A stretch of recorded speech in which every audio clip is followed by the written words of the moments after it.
Kate manages her huge farmhouse. She finds out that the ceiling of the farm is broken and needs to be taken care of, which will need $9,000. But she doesn't have that much money. She goes to her ex-husband's house to borrow the money, where he shows his concern about their daughter, who is a drug addict and is not really well. But since Kate pretends everything is fine, he is irritated by it. Kate returns home and finds her daughter Claire there. She has returned home after many days and hasn't responded to her calls all that time. Kate asks her about it, and she says that her boyfriend, who is a junkie himself, has taken her phone away. In response, she has thrown his stuff away. She logs into her account from Kate's iPad and shows her boyfriend's messages, who is freaking out right now. Kate advises her to leave her boyfriend, and she says that she will do it eventually. At night, Kate's boyfriend, Ryan, comes there and knocks on the door. He is completely freaked out and asks her where she hid his stuff. Claire, mortified that he knows where she lives, tells him that she hasn't taken his stuff. Ryan tells her that there were almost 500 grams of drugs, and the guy to whom they belonged will come looking for her. Claire screams at him, saying he must not give him her address. Hearing the chaos, Kate walks in, but Claire walks out of the house with Ryan. At night, Kate finds her back completely high as she takes her to bed. The next day, while Claire is chilling out, she finds a guy named Jackie comes to meet her. Ryan has brought him here, who is looking for his stuff. He asks where his things are, and Claire apologizes and tells him that she has thrown them away.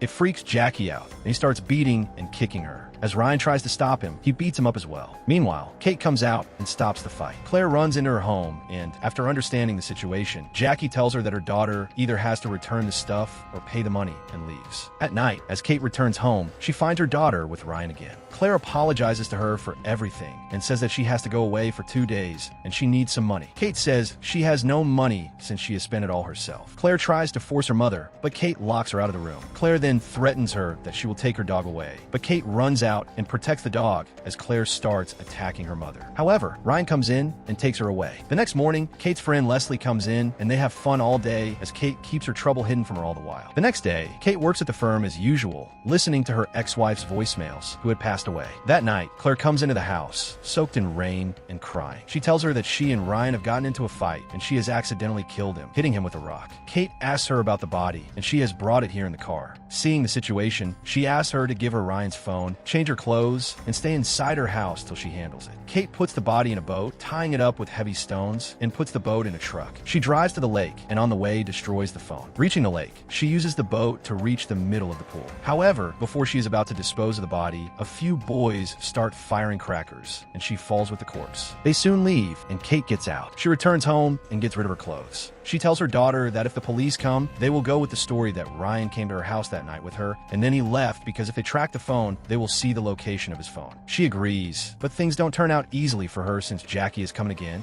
and has threatened her. Kate asks her how much money he owes, and as Claire says that it's $10,000, she uses up the check her ex-husband gave her and pays off Jackie. The next morning, Kate finds out that Claire is not at home. She leaves her a lot of texts, but no responses come. She knows that Claire had used her iPad to log into her account, and with its help, she finds the location of her device. She reaches a house in nowhere. Upon investigating for a bit, she finds out that a guy at the back, and she sees that it is none other than Ryan himself. Ryan runs and wakes up Claire inside. They both escape to the car as Kate runs towards them. She asks Claire whose body she drowned, but Ryan throws her off and they drive away. Kate reads all her messages and finds out that she has planned it all along. She decides to return to the lake again, renting a boat for 2 hours. She dives and keeps searching for the body, but she doesn't find it. And as a couple of hours pass, an inspector comes in and wonders what she is doing. Kate plays it cool and tells him that she has lost her wedding ring. He finds it wholesome and leaves, advising her to return soon. At night, as Kate feels devastated, she calls her friend and tells her everything. She comes to her house the next day, and to cheer her up, she takes her to her home, where they spend the day together with her wife. On the very night, Kate finds out that Jackie has reached her home and is looking for her. She tells him that she is not home. Jackie tells her that he knows about the body she has dumped in the lake, and she must meet him soon. Kate, completely shocked, tells him that she will meet him the next day. They meet inside her house as Jackie tells her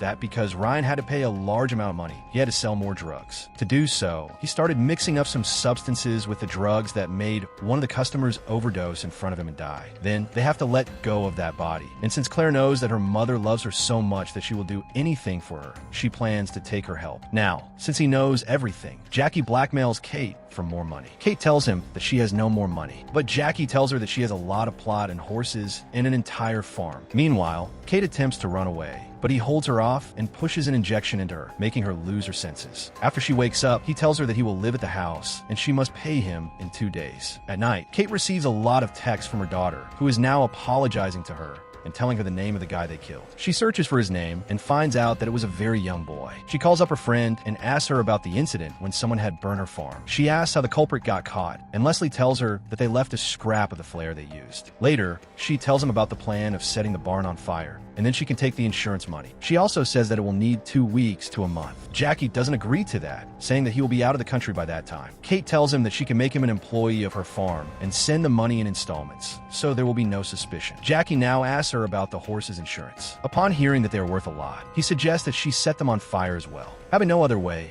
Kate agrees. Meanwhile, one of Kate's clients has arrived for horse training. She has come to pick something up, but as Kate is about to get out, he stops her and meets her himself. He tries to be too freaky with the woman, saying that Kate is sick and he's been working here for the past few days. But the woman backs him off and he returns to the house. Kate tells him that she will set the fire around 3 a.m. so it can burn and the fire department can't do anything about it. At night, Kate sets the barn on fire as Jackie watches her do it. As the barn is on fire, he leaves. The fire department comes during the morning and sets off the fire. The investigating officer comes in and tells her that the fire has been set intentionally because there is a scrap left. She asks her if he's accusing her of setting the fire. Then the officer demands to know if there is anyone else at the barn. She names Jackie, addressing her as an employee. They further get the information that she has seen his car at night, but not during the morning when she called them. They also tell her that they have found a dead body in the apartment above the barn where Jackie is said to be living. Kate acts shocked. The body is badly burned and taken on by the police. Kate is taken in for questioning, and the officer asks her about her relationship with Jackie. She tells him that he is her daughter's friend and needed a job. The officer says that Jackie claims he doesn't even know who she is and has never worked for her. She acts surprised, and as the officer asks if any of her clients may have seen him, she names him the client who had talked to Jackie. The officer shows him the bank statement where Kate has paid him his wages and also tells him about Kate's client who has seen him at the barn. Jackie now understands he is very well played, and there is nothing much backing him up. Meanwhile, Kate recalls her plan. She had taken Leslie's help to bring up the body from the lake.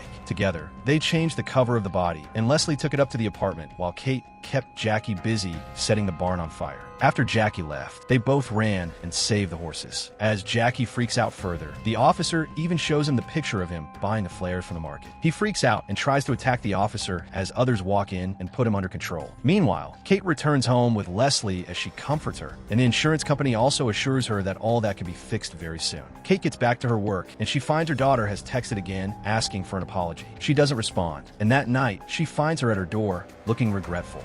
So, that was a recap for the 2025 movie Echo Valley. For more recaps like this, stay subscribed to the channel, and if you like this video, you may also like this.